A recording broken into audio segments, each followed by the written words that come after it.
All right, so in this lesson, we're going to use compound formulas to sum sine and cosine expressions. So essentially, we've got a cos and sine like added together, and we want to make it one thing. All right, so instead of two terms, we're going to make it one. How we're going to do this? Use our trig formulas to make identities of sine and cosine sums. So let's get into it. So what we're going to be using is these two guys. All right, they're really important. All right, and it's good if you remember them, but sine A plus B is sine, cos, sine. Cos A plus B is cos, sine, and then that's plus and that's minus. So that's how I try to remember it, but you'll have this in your formula.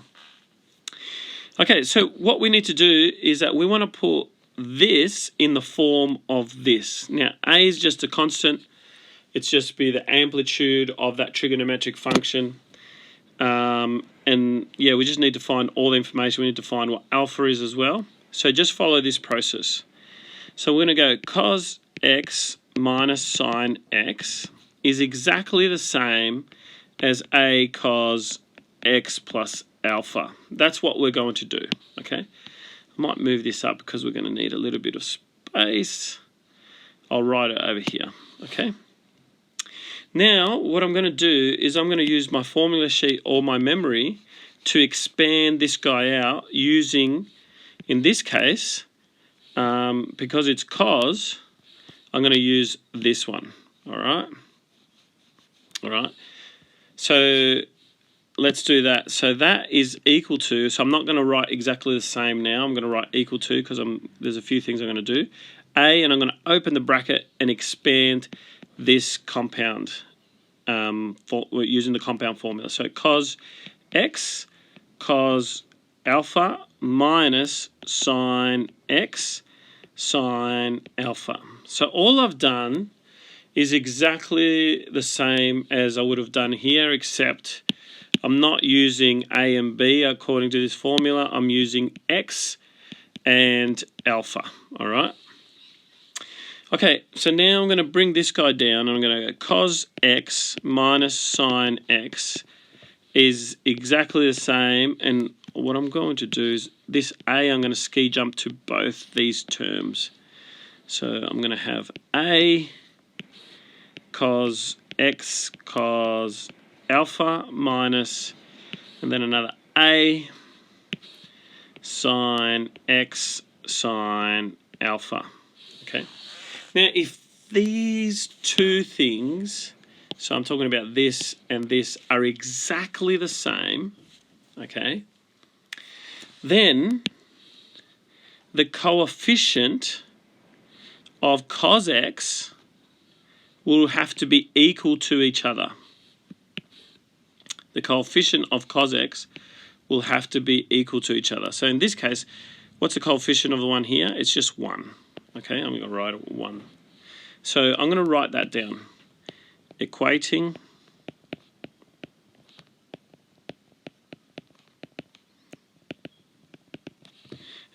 coefficients.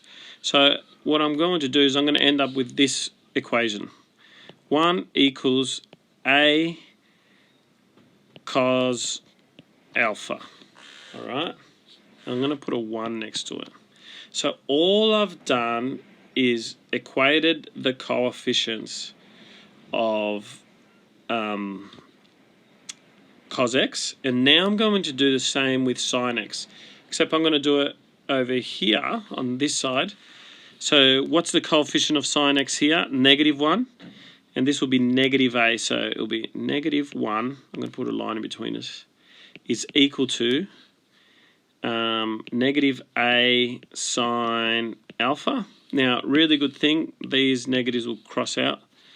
So I'm left with 1 equals sine alpha, okay? Now, that's my second formula, all right? Oh, missed the A there. Okay, now there's two things that I need to know from the start of the question, and that's A and that's alpha.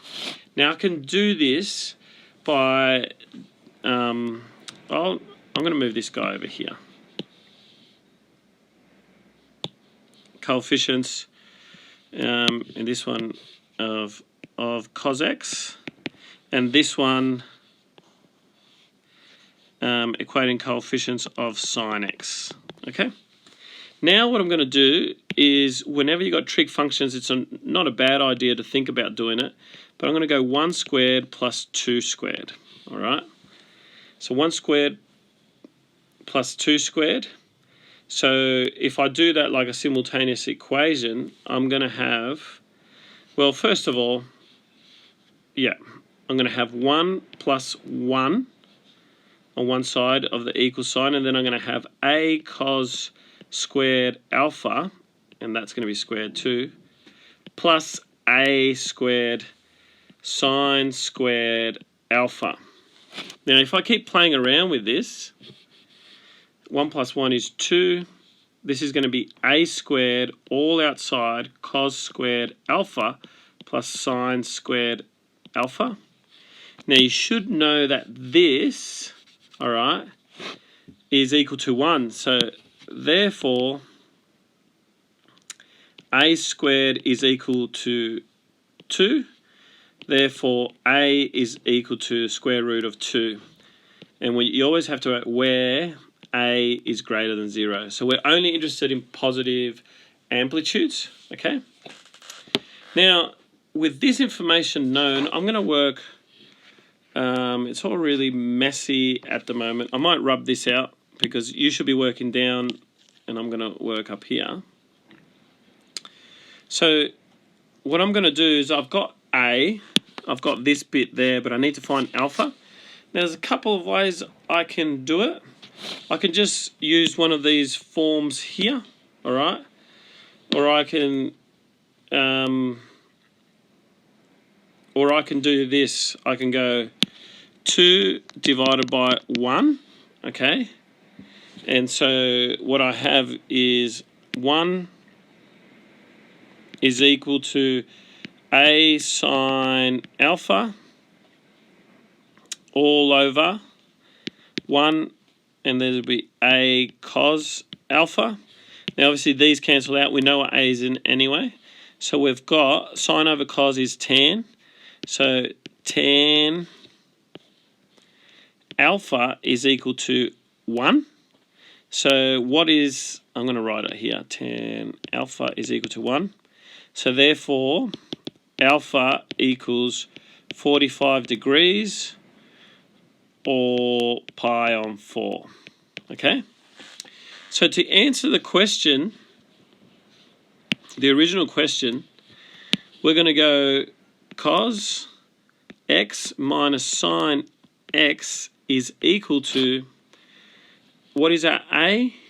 Root 2, and then it's going to be cos x plus pi on 4. Okay? So now we've got something in the form of this. Now every question we do is going to be exactly the same thing. So I'm going to give you 2 more examples. I'm going to try to do it a lot quicker, okay? Because what happens is that this process here, where we get cos squared plus sine squared, will always be the case. So you're always going to be left with a squared plus whatever's on that side. So I'm going to show you 2 more examples, but I might fast forward a few things. Okay, let's do this.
hopefully you got that example. Now we're going to do this example.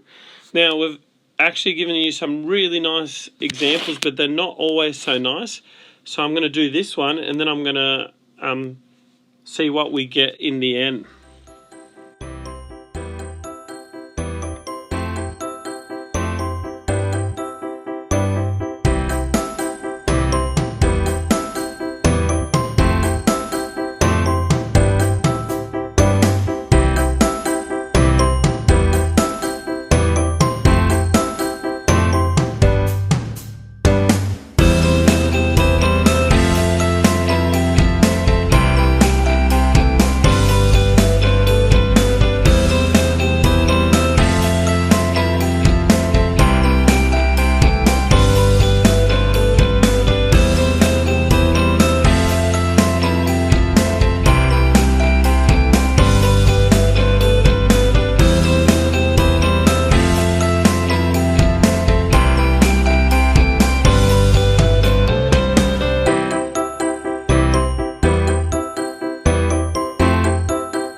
Okay, so in this one, it's not one of those exact values, so it doesn't give us a really nice number.